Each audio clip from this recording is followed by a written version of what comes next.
어머니가 일 때문에 성가대에 못 살았어요. 그런데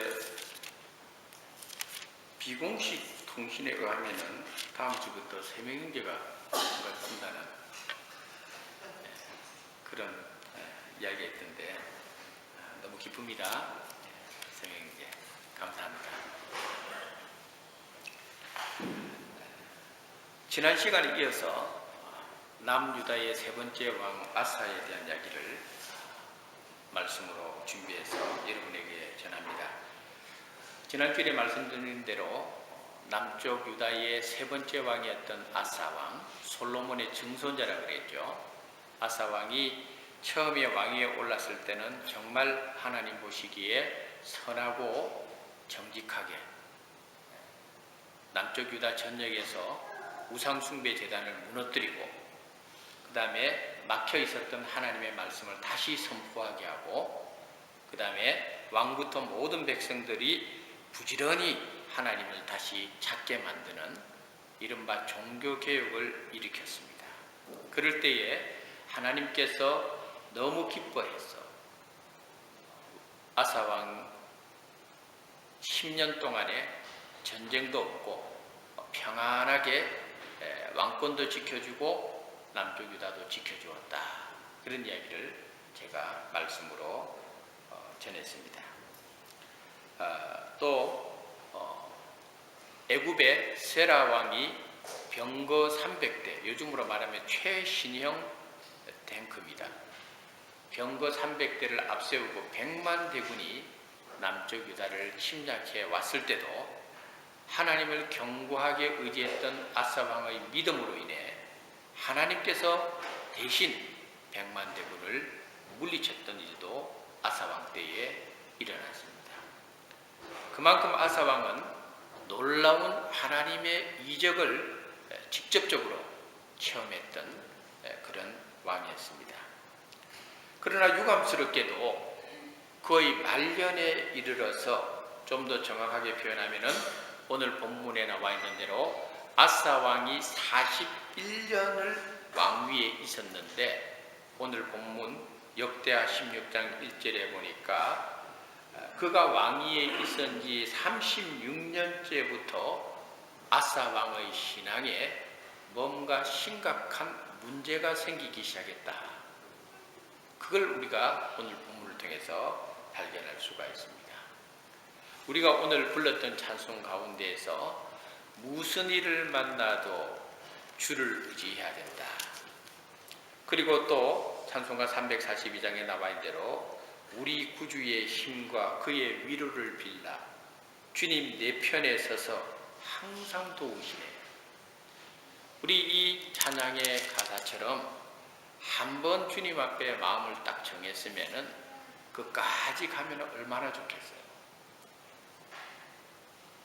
사람도 사귀다 보면은 뭐 싸우기도 하고 마음 상하기도 하고 토라지기도 하고 다시는 너 안 본다고 그렇게 생각도 할 때도 있잖아요. 그러다가도 그래 또 화해하고 또 이해하고 용서하고 그래서 쭉 같이 가는 거 한결같이 같이 나아간다는 게 인간관계에서 참 좋은 관계잖아요. 살아가면서 그런 인간관계를 해나가는 것이 참 축복이다 하는 걸 많이 느껴요.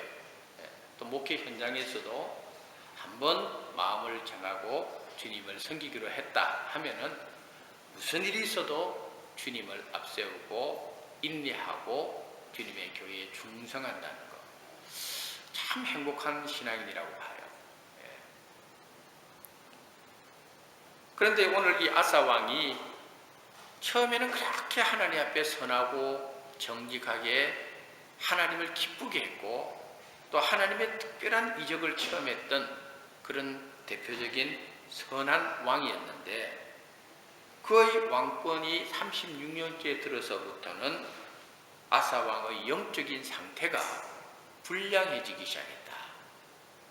그걸 오늘 본문 7절에 당시 하나니 선지자가 아사 왕에게 지적한 내용입니다. 왕이 여호와를 의지하지 아니하였으므로 왕이시여 당신은 지금 여호와 하나님을 의지하지 않고 있습니다. 이렇게 선포합니다. 그 다음에 9절에 보니까 하나님 선지자가 또 이야기합니다. 왕이 여호와 앞에서 망령되이 행하였습니다. 이렇게 이야기합니다.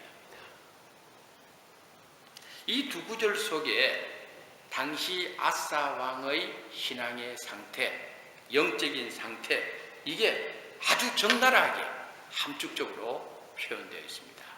다시 말해서 아사 왕은 당시에 하나님보다는 사람을 더 의지했고, 하나님보다는 세상의 힘과 권세를 더 의지했고, 하나님보다는 자신의 생각과 판단을 더 의지했고, 하나님의 말씀보다는 사람의 말을 더 신뢰했고, 하나님의 관계보다는 사람과의 관계에 더 집중했고, 하나님의 영에 감동된 선지자의 올바른 지적에도 불구하고 그것을 무시하고 오히려 하나님 선지자를 감옥에 넣고, 오늘 성경에 보니까 백성들이 옳은 말을 하면은 그들을 괴롭게 하였다.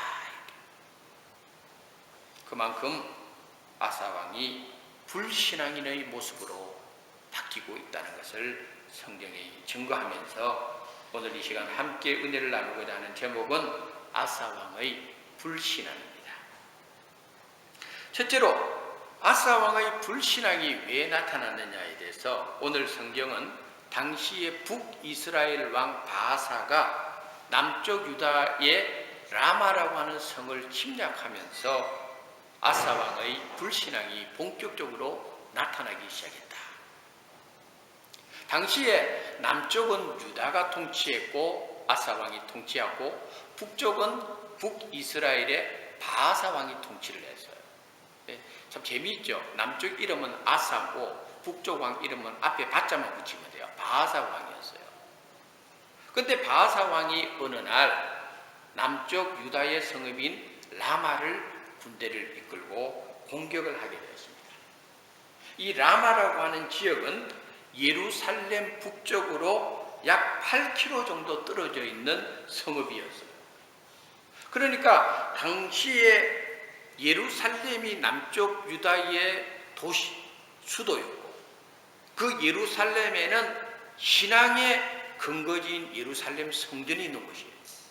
그런데 그 성전이 있고 도시의 수도였던 예루살렘에서 약 8km 떨어져 있는 라마에 북쪽 이스라엘의 바하사 군대가 침략을 해 들어오니까 그때 남쪽 유다왕 아사가 굉장히 위기를 느꼈다는 거예요. 우리나라가 휴전선에서 서울까지 한 40km 정도 떨어졌다 그러잖아요. 40km 정도 떨어져도 북한의 공격에 쉽게 노출된다 했는데 8km까지 떨어진 곳에 라마라고 하는 곳에 북쪽 이스라엘 군대가 침입해 들어왔으니까 인간적으로 보면은 남쪽 유다 아사 왕이 굉장히 위기감을 느꼈을 거다. 8km 같으면은 불과 이 우리 교회에서 우리 집보다도 우리 집 정도 거리예요. 거기까지 군대가 쳐들어왔으니까 순간적으로 아사 왕이 얼마나 아찔한 마음이 들었겠느냐 하는 것은 인간적으로 이해가 되는 거예요. 북쪽 이스라엘이 그럼 왜 라마라고 하는 곳을 침략했느냐 하면은 그때 남과 북이 나눠져 있는데 북쪽 이스라엘에 있던 경건한 사람들이 있었어요. 그 사람들이 우리 남쪽 유다 하나님의 성전이 있는 예루살렘 성전이 있는 곳으로 우리가 가야 되겠다 해서 그때 당시에 이 라마라고 하는 곳을 통해서 북쪽 이스라엘의 경건한 사람들이 남쪽 유다로 많이 넘어왔어요. 꼭 우리나라에 보면은 38선이 가려져 있는데 신앙의 자유를 찾아서 월남한 이북의 기독교인들 모습처럼 당시에 그런 일들이 많이 일어났어요. 그러니까 북쪽 이스라엘의 바하사 왕의 입장에서 보면은 자기 백성들이 자꾸 이탈을 하거든. 그래서 바하사 왕이 이래서는 안 되겠다. 남쪽 유다 예루살렘으로 가는 중요한 관문인 라마라고 하는 저 성을 내가 점령해서 저걸 막아야 되겠다. 저것만 막으면은 자기 백성이 그쪽으로 이탈해서 남쪽으로 못 내려가니까. 그래서 아사 왕 때에 바하사 왕이 침략을 했다 이 말입니다. 바로 그럴 때에 아사 왕이 그런 위기에 있을 때 이 위기를 어떻게 극복할 것인가? 예전에 애굽의 세라 왕이 침입해 100만 대군을 침입했을 때도 아사 왕이 했던 것은 하나님 붙들었다. 그런데 북쪽 이스라엘이 100만 대군을 데리고 온 것도 아닌데 라마라고 하고 있는 물론 예루살렘 성전에서 그렇게 멀지 않은 곳에 있는 성이지만은 그곳에 침입했을 때 아사 왕이 예전처럼 하나님 하고 하나님을 찾아야 되는데 아사 왕이 꾀를 낸 거예요. 그게 뭐였는가 하면요, 바로 당시의 북쪽 이스라엘하고 아람하고 서로 불가침 협정 조약을 맺었는데 아사 왕이 아람 왕에게 사신을 보내가지고 북쪽 이스라엘과의 관계를 끊고 우리하고 새로운 관계를 맺읍시다. 그러면서 이 아사 왕이 뭘 보냈는가 하면은 엄청난 뇌물을 아람 왕에게 보내버린 거예요. 그런데 오늘 성경에 보면요, 아사 왕이 그 아람과의 협상을 성공시키기 위해서 금품을 제공했는데 오늘 본문에 보면은 여호와의 2절에 아사가 여호와의 전 곡간과 왕궁 곡간의 은과 금을 여다가 다메섹 사람 아람 왕 벤하델에게 보내며 이런 표현이 있잖아요. 그러니까 아사 왕이 그 협상을 성공시키기 위해서 자기 왕궁에 있는 은과 금을 빼가지고 주면 되는데 그것도 좋고 그 다음에는 더 결정적인 아사 왕의 실수는 뭔가 하면 하나님의 성전에 바쳐져 있는 은과 금까지도 전부 빼가지고 아람 왕 벤하닷에게 뇌물로 보냈다 이 말이에요.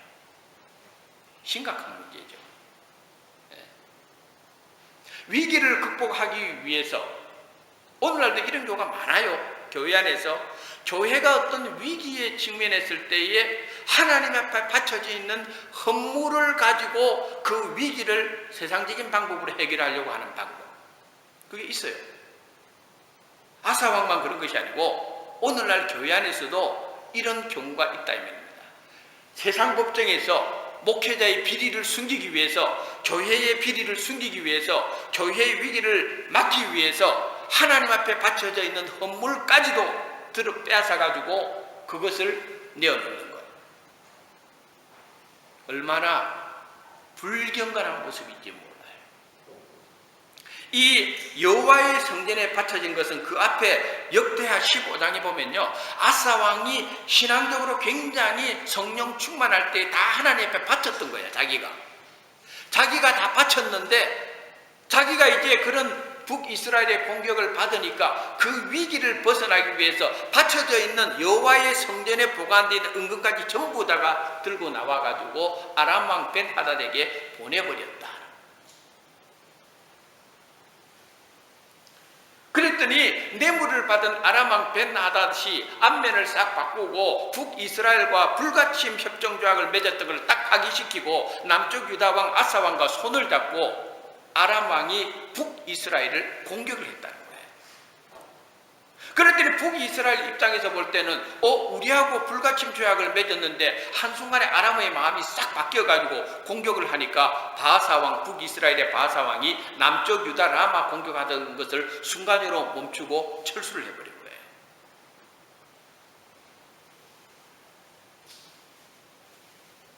이처럼 아사왕은 위기에 모였을 때에 하나님보다는 재물을 의지하고 위기에 몰렸을 때에 하나님을 찾지 않고 오히려 우상 숭배를 하는 아람 왕 벳아닷과 관계를 맺고 또 상호 불가침 협정 조약을 맺음으로 인해서 그 위기를 극복하려고 했다는 것. 그리고 북이스라엘로부터 빼앗은 그 여러 가지 물자를 가지고 오늘 성경에 보니까 게바와 미스바라고 하는 지역에 아사 왕이 더 튼튼한 요새를 만들었다는 것. 여기까지 보면요, 여러분 세상적으로 보면은 아사 왕이 굉장히 탁월한 외교력, 굉장히 탁월한 정치력을 보인 것 같죠. 위기를 극복했으니까. 당시에 강대국이었던 아람과 새로운 불가침 협정 조약을 맺었어요. 북이스라엘의 공격을 막아냈어요. 북이스라엘로부터 라마성을 건축하는 여러 가지 건축 자재들을 거기서 전리품으로 획득했어요. 그걸 가지고 미스바와 그 다음에 오늘 본문에 나와 있는 게바라는 곳에 새로운 강력한 성을 건축했어요. 여기까지 보면요, 세상적인 정치사고로 보면요, 아사 왕이 잘못한 거 없어요. 상당히 현명한 왕처럼 보이죠. 그런데 하나님 선지자가 설명했어요.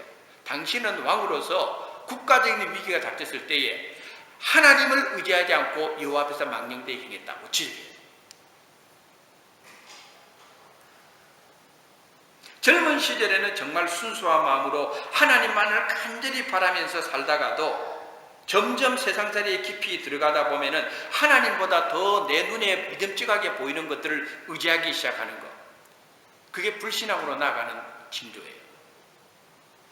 전에는 하나님 한 분만으로 만족하고 살았는데 살다 보니까 세상 재미가 더 좋고, 살다 보니까 세상이 주는 돈이 더 좋고, 살다 보니까 세상이 주는 권력이 더 좋고, 예전에는 하나님하고 하나님 찾았는데 이제부터는 어느 순간 하나님은 내 주변에 없어져 버리고 돈이 더 좋고 권력이 더 좋고, 그렇게 살아가는 신앙인들이 아사 왕의 불신앙적인 모습하고 뭐가 다르겠느냐는 거예요. 실질적으로 그렇게 살아가는 그리스도인들이 굉장히 많이 있습니다. 몸은 교회당에 와 있는데 마음은 사실은 더 하나님보다 의지하는 무언가를 쫓아가고 있어요. 언제부턴가 내 신앙생활 속에서는 입으로는 하나님 하지만은 사실은 내 마음은 하나님보다도 더 의지하는 무언가 내 주변에 생겼어요. 이 땅 위에 성공과 이 땅 위에 출세와 이 땅 위에 잘 지어진 집과 이 땅 위에 고급 승용차와 이 땅에서 즐기고 누릴 수 있는 그것이 내 인생의 든든한 배경이라고 생각하고, 내 통장에 돈이 차곡차곡 쌓여 있는 것을 보면서 하나님 의지합니다 하지만은 내 통장의 잔고가 조금이라도 줄어들면은 오만상을 찌부리고, 전심으로 여호와를 향하는 그 신앙에서 서서히 탈선해가는 모습은 내 속에 없는가? 오늘 본문에 아사 왕이 바로 그런 불신앙적인 모습을 100만 대군이 왔을 때도 눈 하나 깜짝하지 않고 하나님 붙들었던 사람이 불과 자기 땅에 조그만 성 하나를 북이스라엘 군대가 왔다고 해서 한없이 넘어지고 무너지고 마는 이 아사 왕의 불신앙적인 모습, 어쩌면 우리들의 삶 속에도 위기가 닥쳤을 때에 우리도 그런 나약한 모습을 보이면 어떡할까? 저는 말씀을 준비하면서 그런 모습이 내 안에 참 많이 있구나, 하나님 앞에 참 죄송스러운 마음이 들었어요. 나는 이 말씀 앞에서 과연 내 모습은 어떨까? 이 말씀이 내 삶을 비춰주는 거울이 되어가지고 목사인 내가, 성도들에게 하나님 말씀을 전하는 내가 과연 내 삶 속에 조그마한 위기가 닥쳤을 때에 나는 과연 아사왕과 달리 정말 전심으로 하나님을 의지할 수 있을까?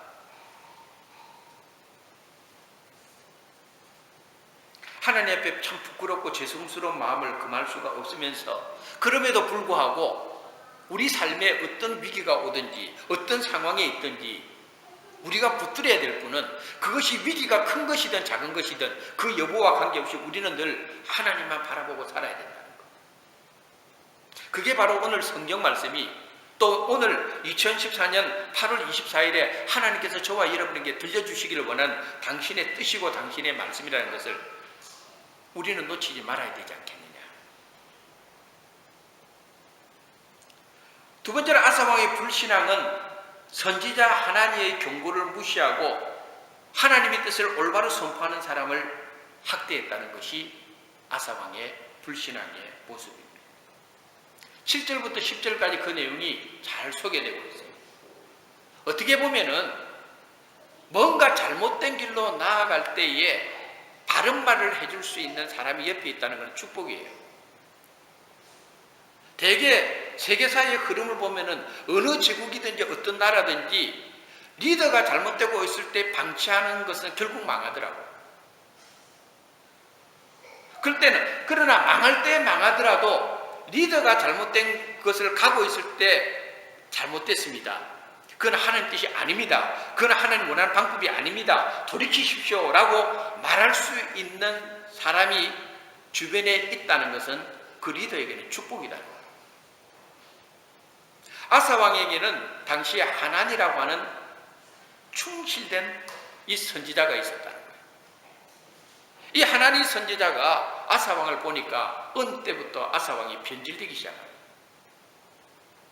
그래서 오늘 본문에 보니까 하난이 선지자가 아사 왕을 찾아왔어요. 왕이시여. 왕은 여호와 하나님을 의지하지 않고 지금 사람을 의지하고 있습니다. 왕이시여, 왕이 지금 그렇게 선택하고 행동하는 것은 여호와 앞에서 망령된 일을 행하는 것입니다. 이것을 하나니 선지자가 아사 왕에게 지적을 해준 거예요. 그런데 아사 왕이 이걸 안 받아들이고 도리어 하나니 선지자를 감옥에 쳐넣어버립니다. 저는 이 장면을 보면서 정말 우리가 하나님 앞에서 올바른 신앙의 이 심기가 굳은 사람은 물론 때로는 잘못 판단할 수 있어요. 때로는 아사왕처럼 실수도 할 수 있어요. 그런데 바른 지적 앞에 마음을 돌이킬 수 있는 사람이 정말 하나님의 사람이구나. 똑같은 왕이지만은 다윗 왕은 바세바를 건드리고 바세바의 그 본래 남편이었던 그 남편을 전장에 나가서 죽이고 이런 엄청난 음모를 진행했음에도 불구하고 나중에 나단 선지자가 와서 다윗 왕에게 비유를 들어서 설명하면서 왕이 지금 하나님 앞에 잘못되고 있다는 걸 지적했을 때에 다윗의 반응은 내가 잘못했구나. 시인을 했어요. 그리고 시편 51편에 보면은 다윗 왕이 밤마다 눈물로 침상을 띄웁니다고 하나님 앞에 회개하잖아요. 우리가 알아야 되는 것은 하나님의 마음에 드는 사람은 실수하지 않는 사람이 아니라 하나님 앞에 잘못된 길을 지적받았을 때에 그것을 겸손하게 받아들이고 회개하는 사람, 그 사람이 바로 하나님의 마음에 합당한 사람. 너무 다르잖아요. 똑같은 왕위에서 그들의 잘못된 죄를 지적받았을 때에 다윗이 했던 반응하고 오늘 본문의 아사왕이 했던 반응하고 너무 다르잖아요. 바로 아사왕의 불신앙적인 모습, 하나님의 뜻을 바르게 전달했는데 여호와를 의지하는 마음으로 돌아서기를 간절히 원했는데 아사왕이 그것을 거절했다. 바로 그게 오늘 본문에 보니까 나타나고 있는 이 아사왕의 불신앙의 모습입니다. 우리는 살아가면서 어떨 때는 서로 도움을 주고받을 수가 있어요. 인간적인 관계, 세속적인 틀에서 보면은 좀 부족하면 내가 좀 도움 주기도 하고 내가 필요할 땐 도움 받기도 하고 도움을 주고받고 하는 그 자체가 죄는 아니에요. 그런데 문제는 하나님이 없다는 거예요. 어떨 때는 하나님을 의지하고 어떨 때는 내 생각과 판단에 의지해가지고 이거는 뭐 굳이 하나님 개입하지 않아도 내 스스로 풀 수 있겠다. 그게 죄다 이 말이에요. 여러분 이걸 잘 구분해야 돼요. 다시 말해서 하나님을 의지하고 하나님을 의지하지 않는 부분은 선택 사양이 아니다 이 말이에요. 이건 필수예요. 우리가 어떤 상황이 있든지 큰 문제를 맞았든지 작은 문제를 맞았든지 큰 위기를 겪든지 작은 위기를 겪든지 간에 우리들의 삶 속에 하나님을 의지하고 안 하고 문제는 선택사항이 아니라 이거는 필수적으로 어떤 문제든 우리는 하나님을 의지하고 살아야 된다. 이게 성경이 우리에게 가르친 진리예요. 그런데 우리는 많은 경우 어떨 때는 하나님 하다가 어떨 때는 아사왕처럼 하나님 쏙 빼고 자기가 뭔가를 해결해 보려고 하는 그게 죄가 되는 것입니다.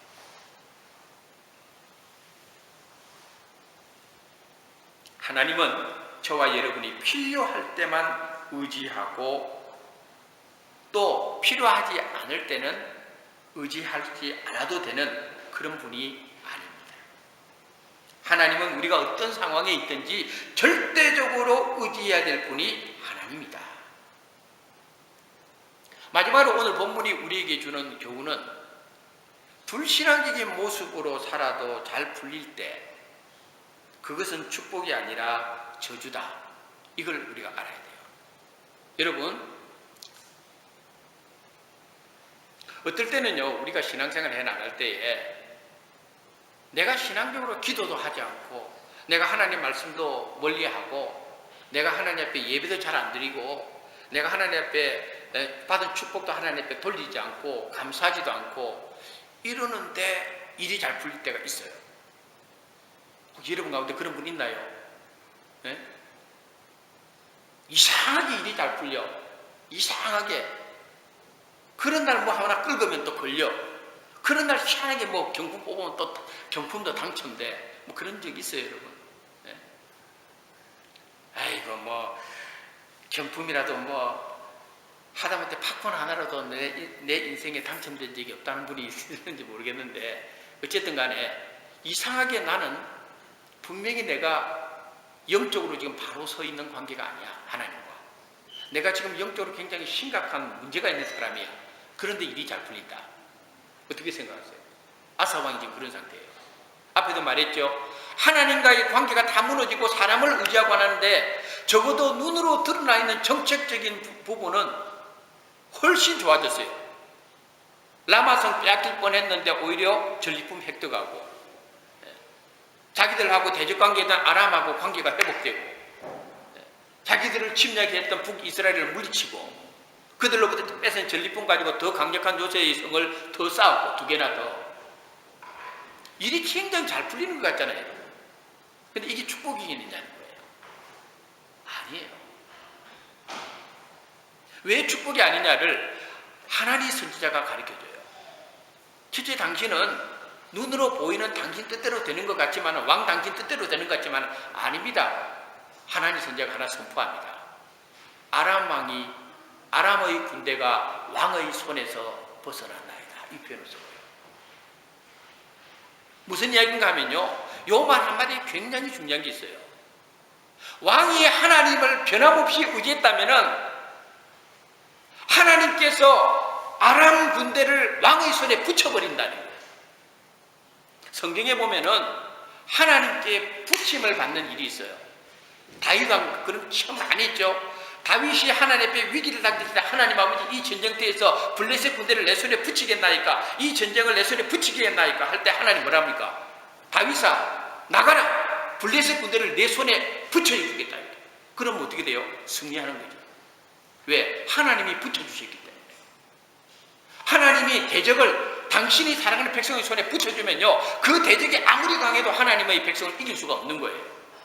그런데 오늘 성경에 보면은 뭐라고 지금 하나님가 이야기했는가 하면요 7절 하반절에 왕이 하나님 여호와를 의지하지 아니하였으므로 아람 왕의 군대가 왕의 손에서 벗어났습니다. 이런 표현을 썼어요.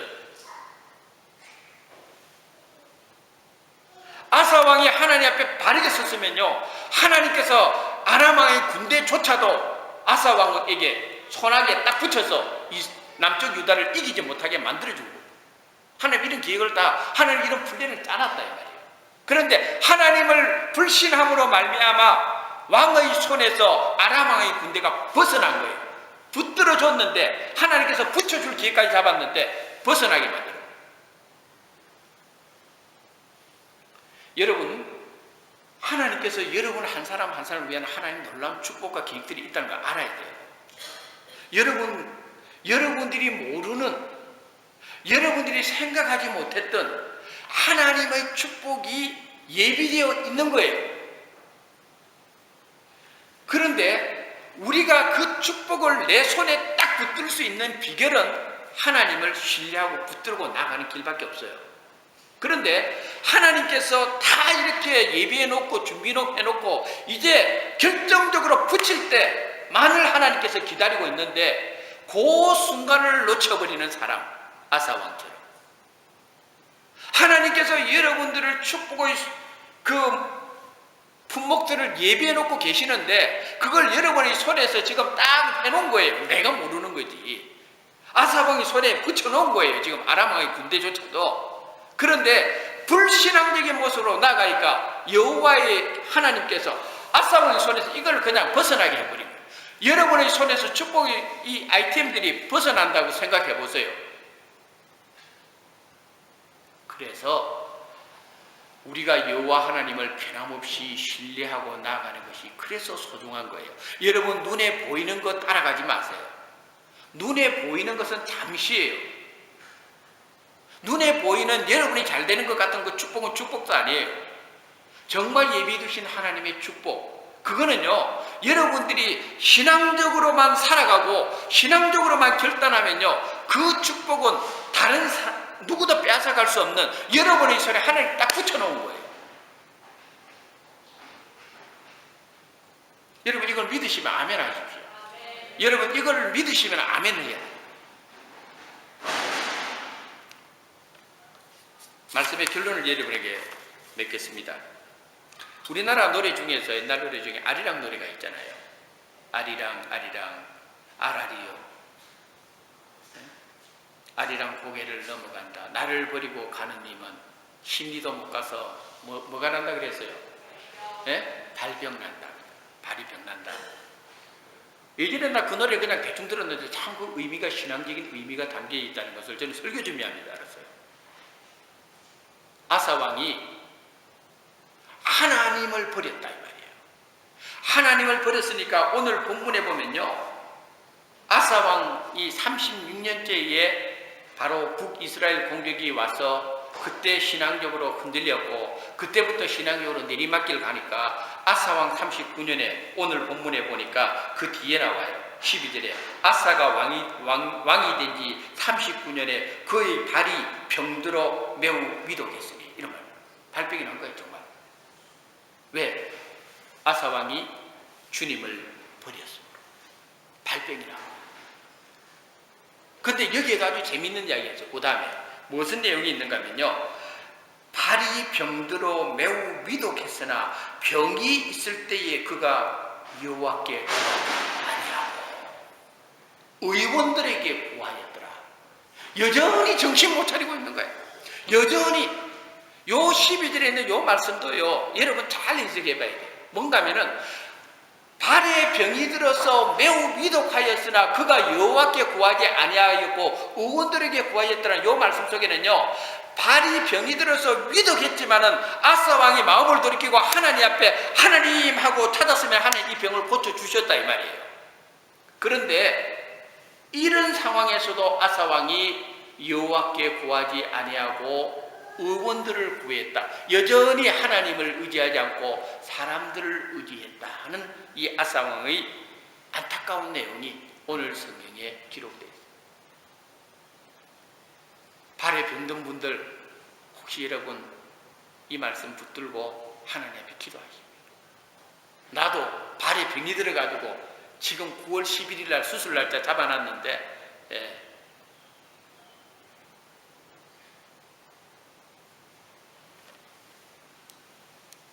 저는 이 말씀을 준비하면서 오늘 아침에 하나님께 막 내가 회개한 부분이 있어요. 그게 뭔가 하면은 자꾸 제가 요즘 이렇게 교회 문제 이런 것 때문에 회의가 많아가지고 어제도 프레스비터리에 모임 가고 지난주에도 프레스비터리에 교육 파트 담당할 사람이 또 신학대학에 또 방문해야 되겠다 해서 또 와서 또 대접을 하고 뭐 이런저런 이야기를 계속 서로 만나고 하다 보니까 자꾸 내 마음속에 이 자꾸 사람을 이게 누구한테 잘 보일까 이게 막 머릿속에 들어오는 거예요. 우리 교회의 이 문제에 제일 잘해주는 분이 루스 장로님인데 루스 장로님이 며칠 전에 이메일이 왔어요. 그러면서 우리 교회에 지금 필요한 몇 가지 물품이 여기에 그 에이지드 케어 하는 그게 예배당에 좀 필요해서 가져가도 되겠느냐 그래요. 근데 우리 것 아닌데 가져가도 되겠느냐 그래요. 그래서 뭐 이게 한 세 가지 의자하고 가져갔어요. 근데 내 마음속에 자꾸 사람들만 누구한테 잘 보일까? 로버트 H. 큐친 한테 잘 보일까? 폴 스테펀슨한테 잘 보일까? 나탈리하고 잘해야 될까? 존 목사하고 잘해야 될까? 파마 목사하고 잘해야 될까? 요즘 뭐 머리가 복잡해 죽겠어요. 나중 되니까 파마 목사 생각 딱 하니까 머리가 파마가 될 것 같아요. 지지지 뭐 타가지고. 여러분, 제가 왜 이야기를 하는가 하면요, 이러면은 죽는다 이 말이에요. 목사가 이런 마음을 가지고 있으면 죽는 거예요. 그런데 하나님께서 오늘 아사 왕의 이 불신앙적인 모습을 보여주면서 어떤 상황에서든지 사람을 의지하지 마라, 사람을 의지하지 마라, 사람 붙들지 마라, 하나님만 붙들어라. 지금 우리 저 아기까지도 아멘 하잖아요, 울면서. 예? 맞다 그러잖아요, 지금 또. 그게 바로 살 길이라는 거. 그걸 다시 한번 깨우쳐주면서 하나님 잘못했습니다. 내 안에 있는 이 불신앙적인 모습을 버리게 해주십시오. 내 안에 이 사람 자꾸 의지하고 사람 보면 어떻게 해볼까, 이런 마음을 좀 제가 다 버리게 해주십시오. 회개. 여러분도 여러분들의 삶의 현장에서, 일터에서, 여러분 사업의 현장에서 절대 사람을 의지하지 마세요. 하나님만 바라보세요. 하나님만 바라보는 것이 결국은 하나님이 움직이시는 것이 가장 확실한 방법이고, 그럴 때 하나님께서, 우리가 생각할 수 없는 하나님께서 은혜와 복을 우리에게 축복으로 붙들게 해주신다. 오늘 이 말씀 붙들고 여러분 하나님만 견고하게 의지하는 우리 모두가 되시기를 주님의 이름으로 축원합니다. 기도하겠습니다. 하나님 아버지 감사합니다.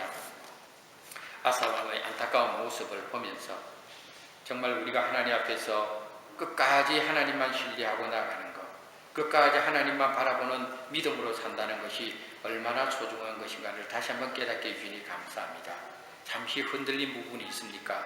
잠시 우리 안에 하나님보다도 세상을 더 의지하고, 세상 사람 더 의지하고, 세상 방법 더 의지하고, 내 지혜와 판단을 더 의지했던 부분이 있습니까? 하나님 회개합니다. 용서하시옵소서. 하나님, 당신의 백성들이 어떤 형편에 있든지, 어떤 상황에 있든지, 어떤 처지에 있든지, 어떤 위기를 만나든지, 어떤 어려움이 있든지 간에 하나님만 변함없이 붙들 수 있는 강력한 믿음을 하나님 저들에게 허락하여 주옵소서. 예수님 이름으로